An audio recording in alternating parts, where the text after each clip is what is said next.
What's up? Hey, hello, everyone. Wow. So today we are back going to be talking about Survivor Season 43, Episode 9. So my name is Rachel.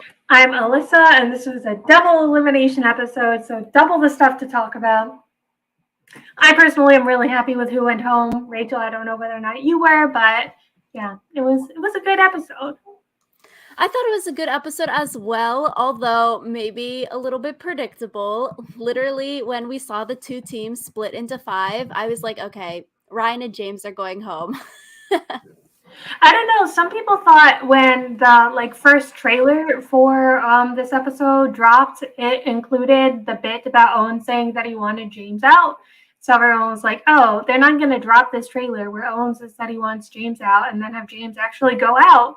So maybe predictable, but also maybe not. I mean, I guess I wasn't really worried for Owen after Noelle was like, "Hey, I'm going to use my steal vote," because I was like, okay, like it'll be fine. So Yeah, I feel like the editing, they were trying to make it more suspenseful than maybe it really was because you just feel it. I'm like, you, these two people are probably going home. They're trying to make it a fake out for Owen. They're trying to make it a fake out for Cassidy here. But just like looking at the numbers and looking how now the final 8 going into next week is set up, you're like, okay, these two teams of 5 voting out James and Ryan makes more sense. mm-hmm. I feel like the big kicker is going to be next week because we heard like 100 different names thrown out for the finale, but So we start off this episode with Owen and James. They are having some issues back at camp.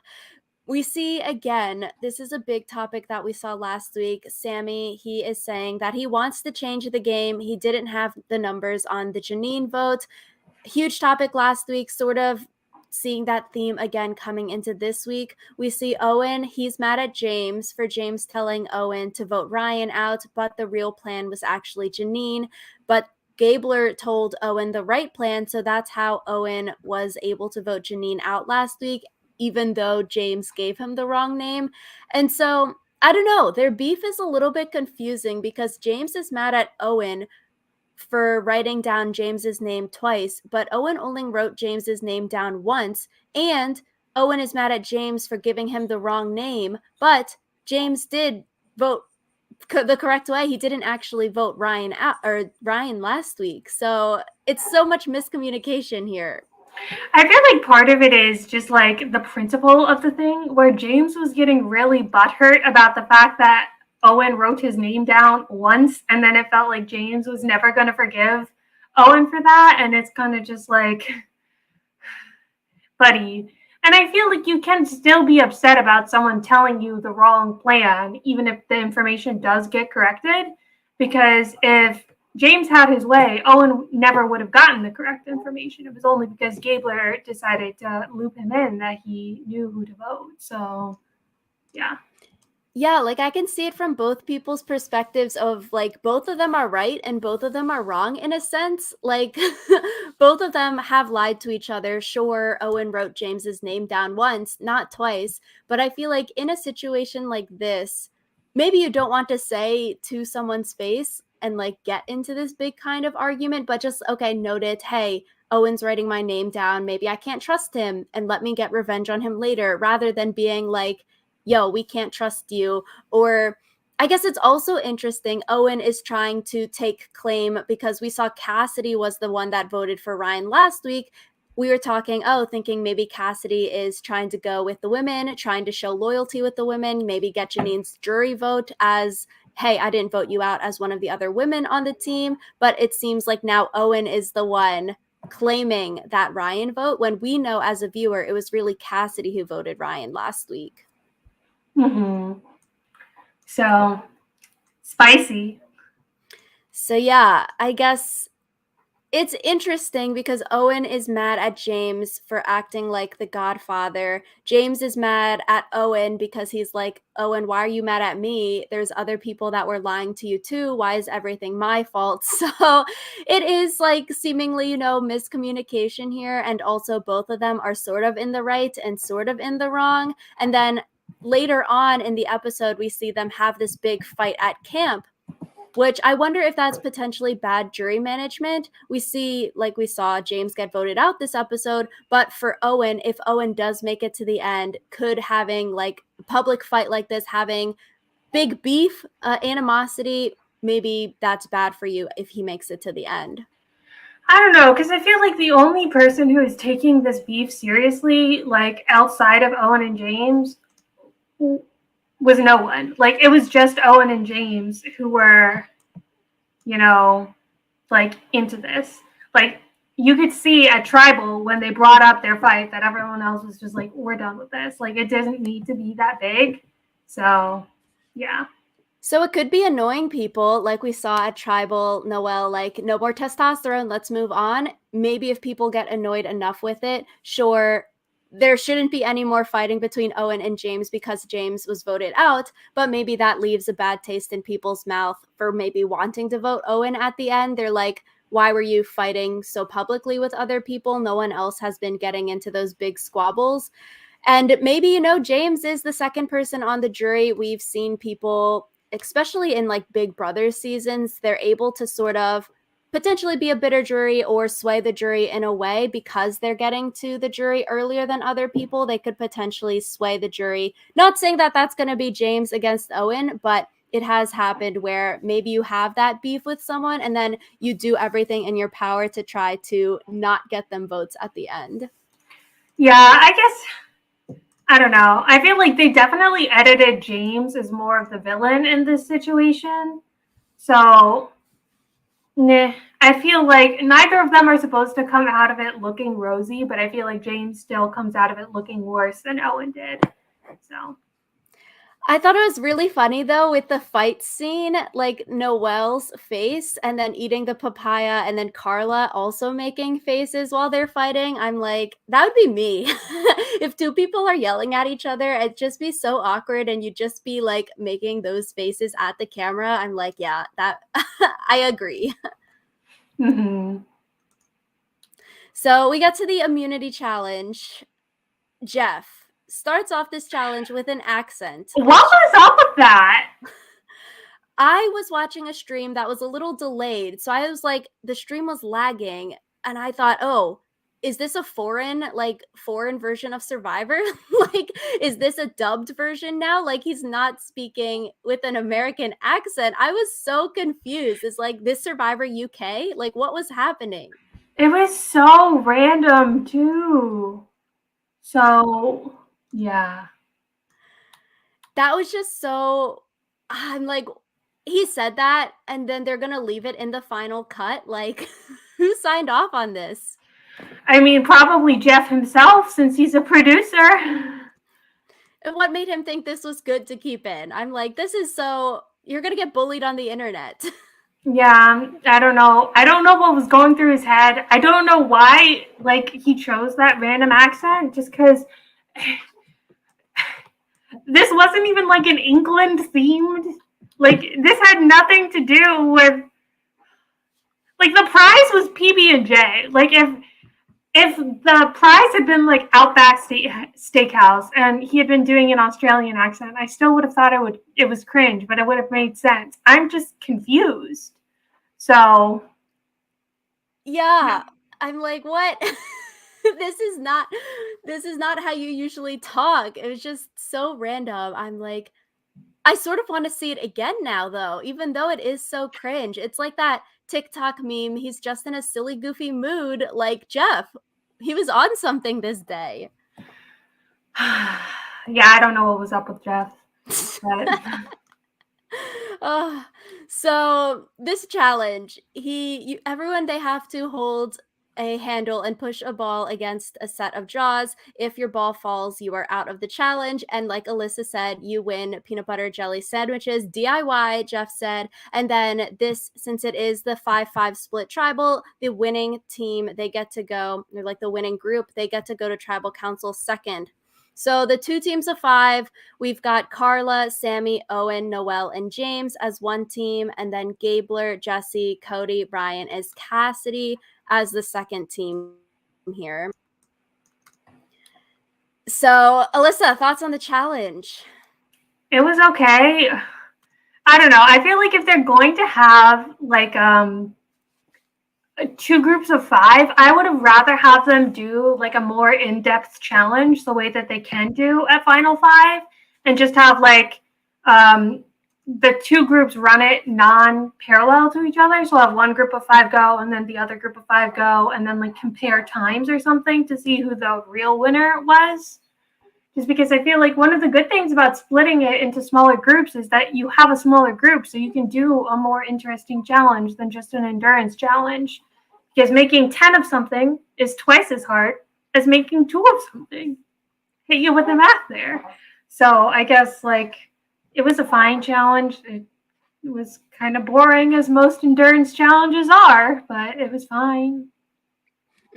That's really interesting. They could do like the big obstacle course maybe, and then you do team 1, team 2, like you were saying, sort of like MTV the challenge. They'll do like time challenges, and then based on time get the winner. Yeah, that's exactly what I was thinking of, actually, is how MTV will have them do time challenges. And it can kind of be more interesting because like you don't know who the winner is until after everyone's like run the challenge, and then you're like waiting there at the podium for Jeff to say like who the overall winner is. Like that would be fun, I think. Yeah.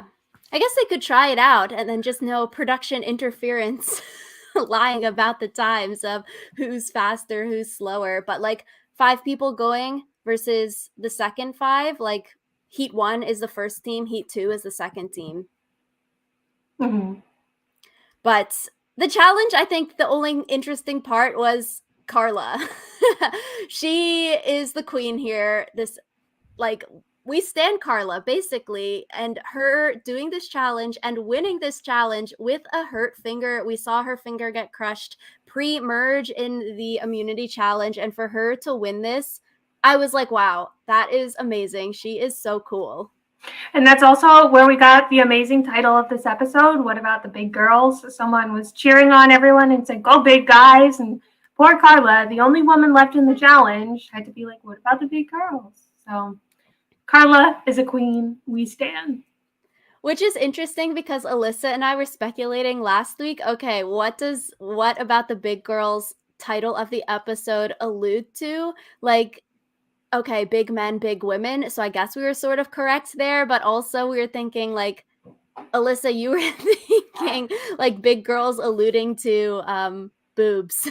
I wasn't like sure that was what it was alluding to, but it was a possibility. So. Yeah, so like it's interesting to see what it actually relates to, because there could be many possibilities. It could be like a diss against the women as the title also. Yeah, I guess one of the things we also were talking about last week is how there's only 3 women left in the game, and we thought maybe like, oh, they're trying to get out the big male threats like for immunity, and we were like, oh, are they going to try and target the women again and talk about like the women competitors? Because I feel like we always get some random names thrown out where it's like last week when they were talking about voting out Noelle, where it's like, I don't see why that's a priority for you, but I guess if you want to vote out another woman, it can be. So Carla says it. What about the big girls, alluding to not any of those other things we were saying, but it is a fun title of the episode, and amazing for Carla to win this challenge with a hurt, broke finger with stitches still in it. Like, that is amazing.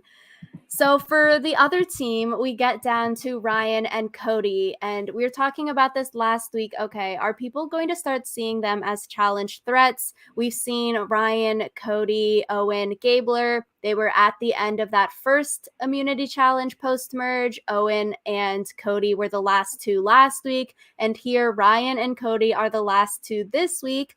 So are people noticing, hey, these guys are making it far in challenges every single time?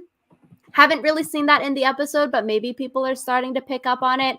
And I said it last week. We needed Cody to win because in that first post-merge immunity challenge, Gabler said what he was playing for, Owen said what he was playing for, and now Cody can finally avenge his high school wrestling by winning this challenge. I was so upset that he didn't talk about that when he gave his whole like winners monologue, and he was like, yeah, this is the biggest thing I've won. And I was like, Cody, talk about your wrestling.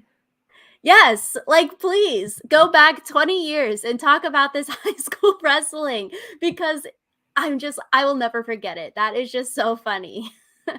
Yeah, but I love Cody. And so I do think it was interesting because like Cody and Jesse were talking about Ryan being a challenge threat, but I feel like that never really, no one else really talked about it. So I guess it's that thing like we've talked about before where, people that look physically fit, and Ryan is obviously very physically fit, and he performed so well at those team challenges that, oh, you just assume that they would be good at the individual challenges. But for people saying, yeah, Ryan is good at the challenges, like, yes, he's made it to the final stages of these challenges to try to vie for immunity. He was far last week too with the holding the idol on the pole challenge. So yeah, makes sense why you'd say he's a challenge threat, but he hasn't won anything yet. And I feel like similar to someone like Danny in 41, where we were thinking, oh, NFL player, you're going to be fit. Maybe he'll win a lot of challenges. Doesn't necessarily, turn out to be super true. Although I guess we were avenged because then Danny went to win the challenge. So he is yeah. super fit. Mm-hmm. I feel like Survivor challenges sometimes cater to a very specific kind of physique. So, yeah. Exactly. So, like, being good at football doesn't necessarily mean you're going to be good at the challenges in Survivor kind of thing. So, maybe that's for Ryan too, although Ryan was making it far in challenges, similar to Cody, Owen, Gabler. And now Carla, a winner. So, Cody for this team, he wins, and that wins the peanut butter jelly for that team. And then that team also gets to go to tribal council second. So the team going to tribal first is Carla, Sammy, Owen, Noel, and James. Similar to pre-immunity challenge, we're seeing that Owen versus James fight. They are still bickering. So it seems like going into this tribal, okay, it is going to be Owen versus James. One of these two is going to go home. Then we see Noelle says that she wants to use her steal a vote advantage on Owen so that Owen can't play the shot in the dark. But this is actually just a ruse because she is telling this to James because she actually wants to keep Owen around, but this is to blindside James into not playing his knowledge is power. So your thoughts on this, Alyssa? I think it's kind of like messy that if you get your vote stolen, you can't play Shot in the Dark just because it seems like Shot in the Dark should be available no matter what. But I kind of get the idea of like, oh, if Shot in the Dark doesn't come with like a vote, with losing your vote, then it kind of becomes too OP. But is it though? But so I guess I understand it. I think it's definitely interesting strategy by Noel, especially because it did end up doing what you wanted it to do. It kept James from using his knowledge as power. And yeah, I thought it was good. Okay. I think it's interesting for Noelle. It's like the first time we've truly seen her strategic chops, I feel like. So good. Noelle is getting some screen time. She is proven to be thinking out there because we haven't really seen too much of that. And okay, now we can see she's trying to strategize. So I feel like that's good for her and for her edit since we haven't seen much of that. But I feel like this whole plan was just sort of overly complicated. And sure, people are giving Noelle, oh, Noelle gets all the credit for this vote in blindsiding James, getting him voted out. But Noelle tells Owen and Sammy about this plan, and then we see Sammy tell Carla about this plan, where if Sammy and Carla decided to flip, they could have totally nullified Noelle's steal a vote and maybe told James, hey, use your knowledge as power on Noelle, or maybe Noelle passes the advantage off to someone, hey, use the knowledge as power on Owen because he has it now, he's holding on to it. Or Carla could have played her idol for James if she really wanted to keep him around. So I feel like, I don't know. I feel like this is overly complicated for something where at the end of the day, the steal a vote wasn't totally necessary because Sammy was the person that got Carla on board. The thing is, I feel like it seemed to me like that was more just to add more intrigue than because it was actually, a possibility that Carla would not vote James out. So I don't know. It's hard to tell what was ever like a genuine possibility versus what was just kind of mentioned once and only put in the episode as a way of building tension. So, yeah, I feel like giving Sammy all the credit for flipping Carla's vote doesn't really make sense to me because it seems like Carla was swayed pretty easily given the clip that we saw was pretty short and we never really saw Sammy like give a good reason for James to go home other than like who do you trust more, me or James? And it's like that's kind of silly. But yeah, I guess it could all be an editing trick. That is sort of sad if it truly is just editing and there wasn't like that much tension because like at the end of the day, if Carla is voting with you, it's 4-1. You technically don't need the steal a vote because even if James does steal, or even if Noelle uses the steal a vote on Owen or on James, just so James can't vote, like all the votes are, it's 4 versus 1, you don't need to steal Owen's vote to make it 4 versus 1 because Owen was going to vote James anyway. Or but if it's you're afraid, also it's a way to keep James from using his knowledge of his power or using his who's it shot in the dark. And so I feel like yeah, you don't need to use it, but it's better to have a 4-1 vote than have something possibly go wrong because you are like hoarding an advantage. Like you don't want to go home with an advantage in your pocket. So even if it yes, was unnecessarily complicated, I think Noelle made the right choice. I guess so, but also for Noelle, she could have like steal a vote. We've talked about it. It's sort of useful, sort of not useful. So it makes sense. Okay, on a 5-person vote, you're maybe going to use it because next week 8-person, a lot harder to play it correctly. But if she did want to keep it, I feel like she could have passed it off to someone like Sammy. Would James suspect that she gave the advantage? He would have a 1 in 3 chance of guessing with knowledge's power correctly. Or also, it seems like the order of operations with advantages. James would use knowledge's power before Noelle would have the chance to use steal a vote. But if Noelle passed it off and James maybe would waste the knowledge's power by guessing incorrectly, then Noelle would still have the steal a vote, and then she can use it against James to steal his vote so he can't play the shot in the dark. Or So she could end up like Janine and have her advantage go home in someone else's pocket, or go home in someone else's pocket as they still believe happened. So I don't know. yes. So I I think like it's complicated here because I feel like from my perspective with the edit, it doesn't really matter the steal a vote because it's a 4-1 and James was comfortable enough. But maybe you could say James would be uncomfortable if the steal a vote wasn't used. But even in that case, if Noelle when Jeff says, hey, we're going to vote, anyone advantages, and Noelle doesn't use her thing there, is James in like the 30 seconds, 3 minutes it takes to go and vote really going to like run through all the scenarios and maybe play the shot in the dark? Who knows? yes. Maybe he would. But it just seems like it's so complicated for a 4-1. The thing is, because it turned out well and Noelle got the person she wanted to send home, I feel like it's not really worth debating, like, oh, could she have done it a little bit better, optimized it a little bit more? Because it's like she got what she wanted to get done. She has a new ally in Owen. She has Carla has less power because James got voted out, and so it's kind of like Noelle got what she wanted, and I feel like saying like, oh, she shouldn't have used her steal a vote. Just like it's better to be 100% secure in your vote and make sure you get what you want than to try to optimize and end up flipping a coin that goes badly for you.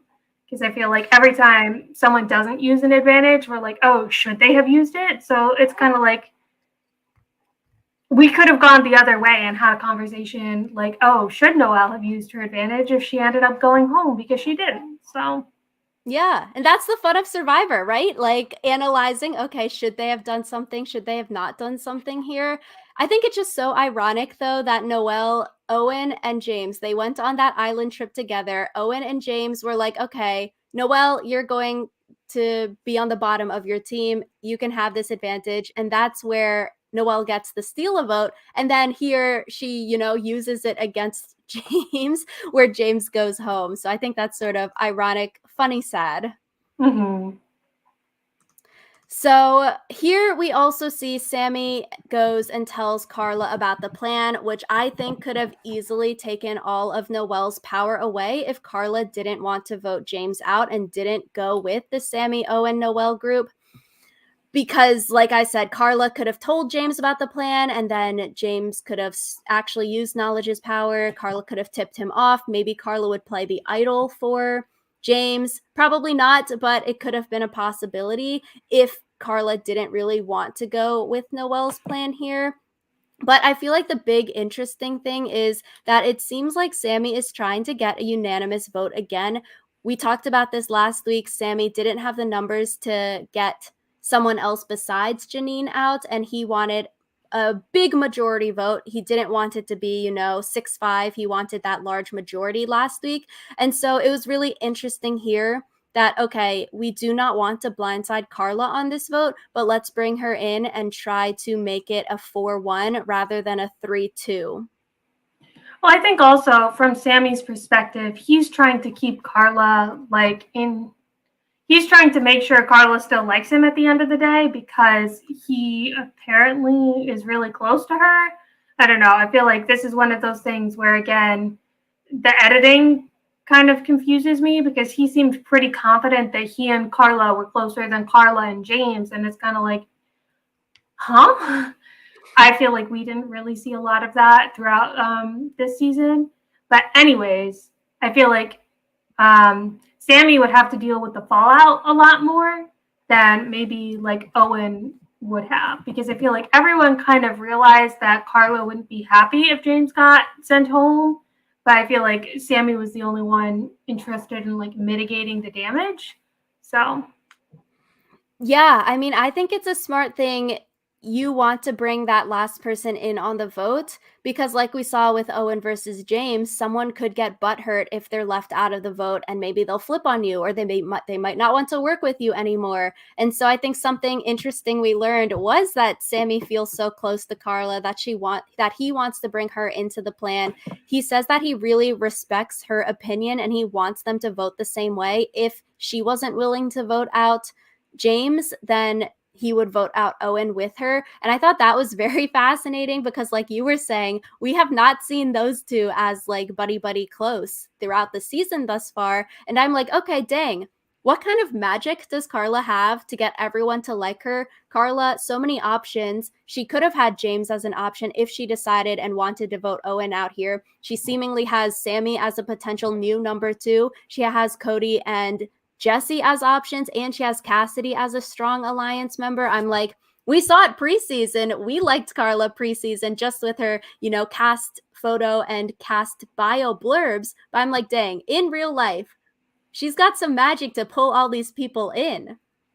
I feel like one of the things that's interesting about Sammy being like, yes, I will vote for Owen if that's what you want, is it kind of goes against what he was just saying about how like he wants to have a big move to his name, where it's kind of like Carla is seen as one of the people running the show. Like someone referred to like her, Cassidy, and James as like the three-headed Hydra.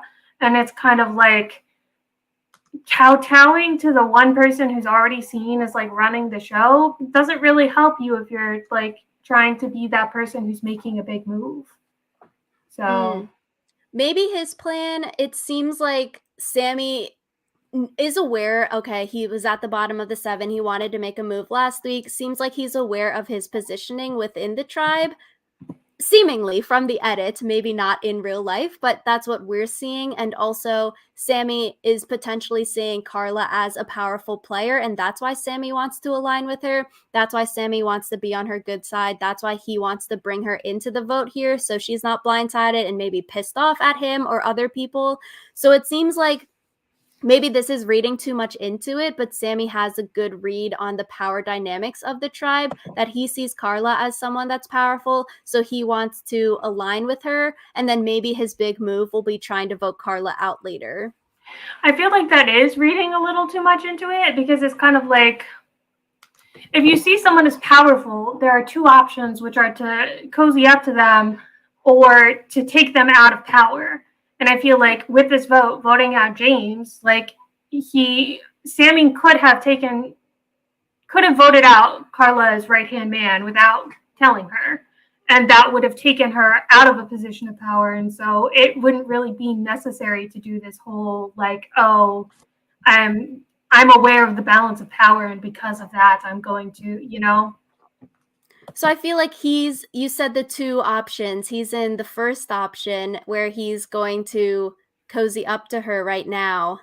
And then maybe down the line, he's going to try to vote her out because I guess, with the perception as a viewer compared to the perception as the people in the game, it seems like James in the game, people were calling him the Godfather. Maybe they're thinking James is more threatening than Carla, so let's vote him out. Compared to us as a viewer, we're seeing Carla as more threatening and James as sort of the sidekick buddy character, where in the actual game, they might be seeing James as the main character and Carla as the sidekick buddy. Yeah, I mean, I think it really depends on like who is saying what and at what time. Just because I feel like everyone kind of realizes that James, Carla, Cassidy are interconnected, and they're going to try to get all of them out, it seems like. So. And I think it also sort of goes into, so I think this is a good move for Carla and Sammy to vote James out. For Carla getting rid of James, even though she might be losing her like right-hand person in the show, that's what we've seen, James and Carla as a duo, them three as a trio with Cassidy. But I feel like, and maybe this goes into the perception of James as the more powerful one in the duo within the show, but a lot of times we see in like man-woman duos, the man is the one that's always getting all the credit, even if the woman is also, strong and powerful in that relationship. And so maybe that is causing a factor into people perceiving James as the Godfather more threatening. And we haven't really seen anyone say Carla's threatening, Carla's making big moves, Carla's scary, we don't want to go to the end with her. They're saying James is the Godfather, he's bossing people around, he's being annoying, let's vote him out. So I feel like it's good for Carla here to vote James out, because if Carla and James made it to Final 3 and both of them were sitting there at the end, maybe people would give James more credit. Or maybe that's specifically Carla's, strategy, where she's letting people think that James is the one who did everything. And if they did get to Final Tribal together, she would say, well, actually, this, and this were me, and you should vote for me at the end. So.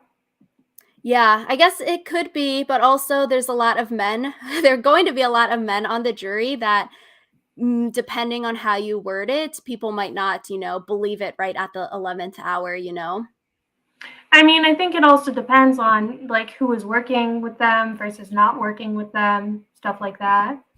So. But I think it's a good move for Sammy also. You break up the James and Carla duo, and maybe Sammy can move into the BFF spot with Carla, and it also keeps all of Baka around, so he saves Owen here, and Gabler is still in the game. So if Sammy wanted to, he does have more options. He could go with Carla and maybe go back, or he can go with Baka and maybe form a threesome again with Owen and Gabler to try to get to the end, and maybe cause a coup and to vote out Carla later on with the Baka men. I mean, I feel like Cassidy kind of has the spot of the number one kind of locked in. now that James is gone. But yeah. Carla's got like 5 number ones, so you just gotta be the number one. I feel like for Owen and Noelle, this is a fine vote for them to vote out James. You survive another day, you break up a duo. For Owen, you get rid of that person that you're having fights with, so you're sort of creating more calmness around camp, which can be good. But I feel like this move is better for Sammy and Carla. Fine for Owen and Noelle, they're not voted out.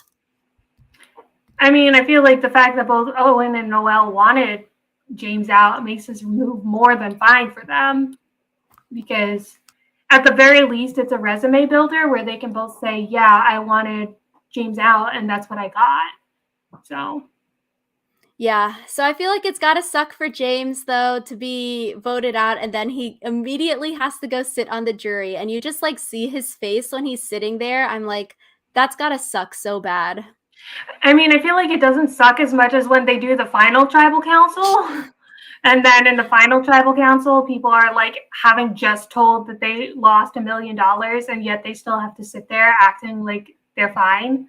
So I didn't feel that bad for him, knowing that like people do much worse in the final tribal. Yeah, I feel like still sort of sucks. Like you have no time to process after you lose $1 million. Here, you have no time to process, and you have to go sit quietly on the jury. It's just you want to go to Ponderosa and eat food and like decompress before you come back to tribal. And like we see the second tribal start. It is Gabler, Jesse, Cody, Ryan, and Cassidy. They are on the beach, and then they go to tribal council, so they get to see who is voted out. Before we go to tribal council, we see Cassidy get a little background segment. She's talking about her family, brothers, and sister, and the passing of her sister. And then I really liked how when they were talking about Cassidy and her family and her sister, they showed like flashback scenes of her kissing the necklace with her sister's ashes. I feel like a lot of people probably haven't noticed that before when watching this show. So it's cool to see her talk about it and then to get that little segment about it. Yeah, I thought that was cool too. I think it's always just like we might not have known why that was important if it wasn't pointed out to us. So Mm-hmm. And so, sort of classic Survivor. We talked about this when Owen got his backstory last week. Okay, Cassidy getting this backstory segment. She's her winner potential, I feel like, is going up. And here, okay, potential winner edit, or she's going to get voted out this episode. That's like the classic Survivor. If you're getting a background story, it's one of those two options.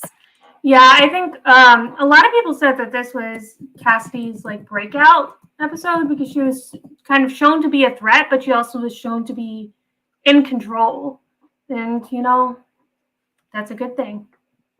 Yeah, I would say for this vote, we see, okay, it's Cassidy versus Ryan, but it seems like it's up to Jesse and Cody as the swing votes here. And they have, okay, a two-prong plan depending on who gets voted out the first tribal. Since we're the second group, we get to see who goes home first.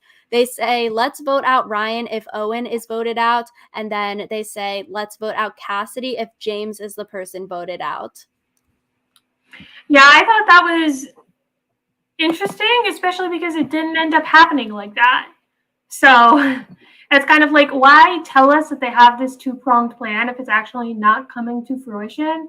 I guess unless the objective was to make us sweat for Cassidy, like after seeing James voted out. Yeah, maybe it was an editing trick like we were talking about. Like, okay, we want the viewers to think Cassidy's going home and feel sad for Cassidy going to get voted out compared to, oh, Ryan is getting voted out. He was already on the chopping block last week. People wanted to vote him out already. So it's sort of less of a blow there. But I feel like for voting out Ryan for Jesse and Cody, I feel like it's a fine move. But maybe it could potentially be more bad, considering in the preview for next week, we did see Gabler, of all people, saying we need to break up Jesse and Cody. So I feel like because James and Ryan got voted out, they're two big men, they're two strong men that if you're looking at challenge threats, you're maybe going to think Cody and, oh, let's break up the duo, Cody and Jesse. Yeah, I think I'm not sure how much of that has to do with them having voted out Ryan and how much of it is kind of just inevitable from the fact that they are a pretty strong duo and apparently aren't really hiding the fact that they're a duo now. So, yeah. So it seems like they keep Cassidy around. I guess we didn't really see it in the episode. Maybe we'll see some of it next week in like the fallout from the double tribal council. But it seems like Jesse and Cody, they want to keep Cassidy around to make Carla happy. So again, okay, what's Carla got that she's got all these people wanting to work for her and with her and making moves for her? So it seems like, okay, if you keep Cassidy in, Carla would still want to work with you. She might still like you because you didn't get rid of her girl there. And so if you keep Carla and Cassidy in, you also have that duo as a threat. And like we were saying, people are saying, oh, three-headed snake. Let's keep Cassidy in so you still have a duo. So maybe people won't target us, Jesse and Cody as a duo, but people will target Cassidy and Carla as a duo. Or maybe they're hoping Jesse, Cody, Carla, and Cassidy could create a 4-person power alliance, sort of like a double date there. If Jesse and Carla are close, maybe Cassidy and Cody could also be close that we haven't seen in the edit, and they could create like a foursome alliance. I feel like the biggest issue, though, for Jesse and Cody here wanting to make Carla happy, potentially wanting to make Carla happy, is that Carla has so many options. Like, she's got Sammy also. Keeping Carla happy doesn't necessarily help you because she's so popular. Yeah. I mean, it's one of those things where you want to keep her happy because she's popular and she could turn on you. Like, she has the numbers to turn on you if you don't make her happy. But it's also kind of like you have to play your game. You can't just keep playing Carla's game because Carla's game is for Carla, not for Jesse or Cody or anyone else. Yeah, Sammy also, I guess. So it'll be interesting because it does seem like maybe Jesse, Cody, Carla, Cass could be a 4-person alliance, or maybe it could be Jesse and Cody versus Carla, Cassidy as like the two heads of each alliance, and it's whoever can get the more numbers, then you'll vote a Jesse or Cody out if Carla's side wins, or if Jesse and Cody's side win, then they vote Carla or Cassidy out. Yeah, I feel like next week is going to be fun. I feel like they're kind of setting up this big duel, but then it could be something dumb like Gabler goes home. So, yeah, Ryan, though, sort of free agent. He's not really a strategic threat like we've seen in these past few episodes. So, like they were saying, okay, we can keep Ryan around. He's easier to work with. But I feel like the problem with keeping Ryan in here is that he's not a threat. Like, people won't target him. Maybe they'll target him because he's a challenge threat, but also a challenge threat. Like, maybe you'll target him, but he hasn't won anything yet. So, maybe you won't target him for that. And I feel like if Jesse and Cody here, they vote out Ryan, maybe they're going to replace Ryan with Gabler because they're sort of similar. They're not necessarily that threatening. They seem more like of the follower types. So maybe they're thinking, okay, let's vote out Ryan and we're going to replace him with Gabler in our group. Yeah, I don't know. Although dangerous too, though, Gabler has more options. He could go back to Sammy and Owen and Baca versus Ryan. Seems like more of a free agent. I thought it was interesting because someone said that Gabler was a free agent, but he's a free agent who's going to be loyal. And I'm kind of like, that is kind of contradictory there. Like, free agents are kind of by definition not loyal because they don't gotta be. Yeah, I would say Gabler is more loyal and maybe less of yeah, if he picks you. So it depends who Gabler picks next time. Is he going to go with Baca or is he going to go with Vessi? And I don't know that, so So, yeah, I'm not sure. I guess we'll see next week though because I do feel like keeping Cassidy sort of keeps a larger target on Jesse and Cody's backs because their two guys are gone this week. They're the challenge threats now. And we see in the preview that Gabler wants to split Jesse and Cody up. So maybe Gabler does go back to Baca or goes to Carla also. Although Jesse and Cody, they both have idols. So they theoretically could make it a few more rounds. yeah, that would be an interesting thing to see. So Yeah, if they play it correct, they just switch off winning immunity and playing an idol in the correct time. They could theoretically make it to final 6 or 5 just by switching off immunity and idol plays, which is sort of scary to think about. But we're going into the final 8, and I feel like this is going to be a very fun final 8 because maybe not so from the edit, where from the edit, maybe we're seeing certain people have less of a winner chance, but I feel like every person of this 8 has at least a slim winner chance if you sort of don't look at the edit. But if you're just looking at everyone, everyone has sort of one move under their belt that they could potentially use at tribal, at final tribal.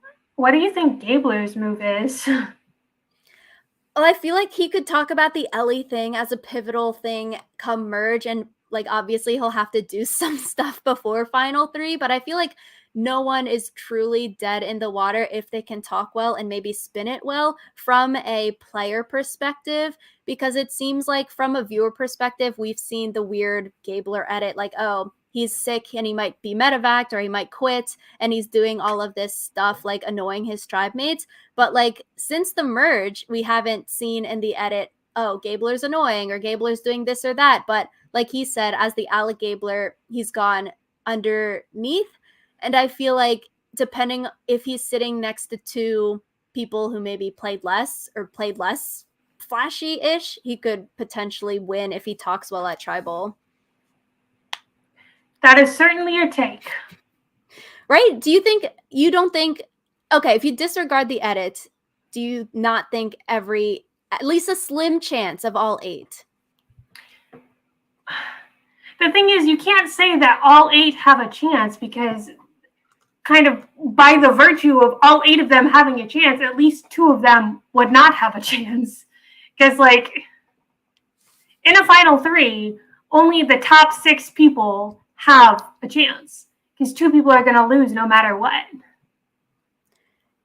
Yes, I guess. Like, yeah, but I feel like from the viewer perspective, I think everyone but Noel and Gabler has a winner chance. So that would be the 2. But if, they could have a breakout edit and maybe they're doing a ton of stuff at the end game that they could potentially somehow win the game. I feel like similar to the Amazing Race, sort of like even if you suck as an Amazing Race team, if you make it to the final 3 and that's the leg that you win $1 million, you have a 1 in 3 chance to win $1 million.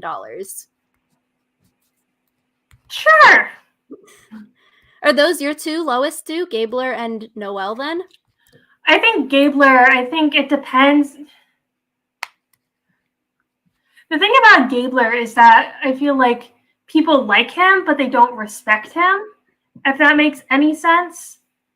And so that would make it difficult for him to win. And just in general, I feel like Gabler is the worst talker. And so the idea of like, oh, anyone can win if they talk a good enough game at Final Tribal is kind of moot for him. So I'm trying to think. I can't even remember who all is in the game. I feel like Noel definitely doesn't really have a high winner chance.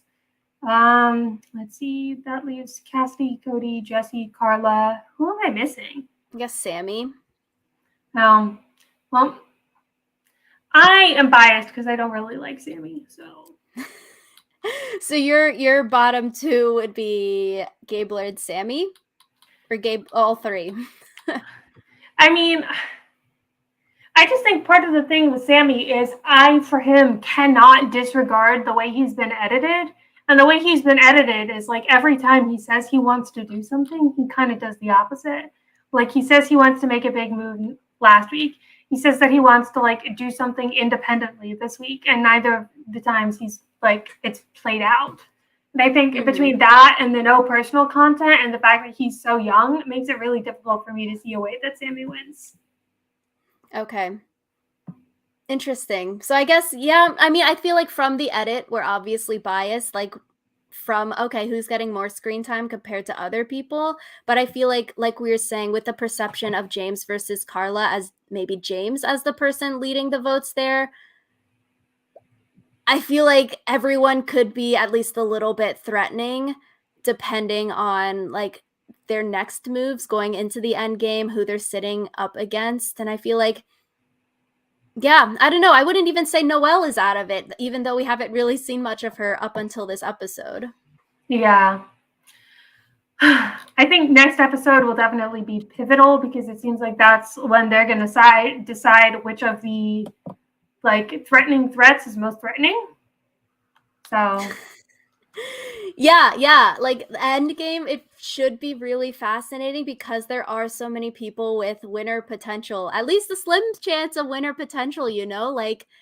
So I feel like that's really interesting compared to other seasons where you go into final 8 or final 6 where there's like 2 people that have the better winner chances and 4 people that don't, kind of thing. So it's interesting here that a majority of these people have some kind of chance to potentially win the game, that it makes it more high stakes going into next week. I feel like there's 2 distinct groups of like very likely to win and not very likely to win. Where I would say that Jesse, Cody, Carla would be the very likely to win. And then like maybe in the middle would be Sammy and I guess Cassidy Owen for you. yeah. There was someone else, I was going to say something else, but I forgot. So, where it seems very stratified, where right now Carla, Sammy, Cody, or not Carla, Sammy, Cody, Jesus. Carla, Jesse, and Cody are definitely the highest chance to win and have been a lot of people's top winner picks since the beginning. So I feel like there's still, like, there is that middle tier, but I feel like that middle tier gets further and further behind the big threats the more time goes by and they haven't done anything. So Yeah, it'll be interesting to see, like, with this new era of editing for Survivor, like the Erica winner edit, the Mary Ann winner edit. It does maybe potentially seem like a Carla, Jesse, Cody, these big players that we've seen, the threatening ones, could be, in the Ricard spot, final 6 or final 5, the robbed goddess spot of the season, where they're going to be edited up because they're going to be, oh, a fire draw away short, or oh, the final 5 or 6, just short coming up, compared to someone that's going to sneak through like a Marianne or like a Erica. So maybe I would say those people in the middle tier of potential winner chances could play it correct if they realize, hey, yeah, we got to vote Carla and Jesse out, kind of thing, where they can get to the end and all of the big threats have gone, that the middle tier threats have become the big threats. yeah, but that would be hard to do, especially since it seems like right now they're not really interested in going after the big tier threats. Like the fact that Sammy, who is a mid-tier threat in my mind, basically was like, Carla, what should we do?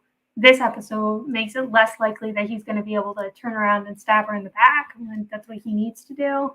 It's also hard that Carla, Jesse, and Cody all have idols. So even if you wanted to vote them out, you might have a problem there. Yeah. So I guess we'll see. I still think Noelle made the right move. I still think that this episode was good. I was happy with who went home. So yeah, any other final comments you have, Rachel? Yeah, I'm excited for next week to see this final 8 showdown. No do or die twist. So that's good. You can't go downhill from there. But maybe with Jeff's fake accent, maybe he's going to introduce a worse twist. The twist is that you all get shipped to Australia for Australian Survivor, and yeah, Carla's broken finger will be the least of their problems. Yeah. So let us know in the comments down below what you think of today's episode. Let us know if you think that there is some clear high tier, middle tier, low tier winners. Let me know if you think that Gabler has any shot in hell of winning, just because I don't. So I want to know how out there I am. And also let us know any other thoughts that you have, and we will see you next week for another podcast.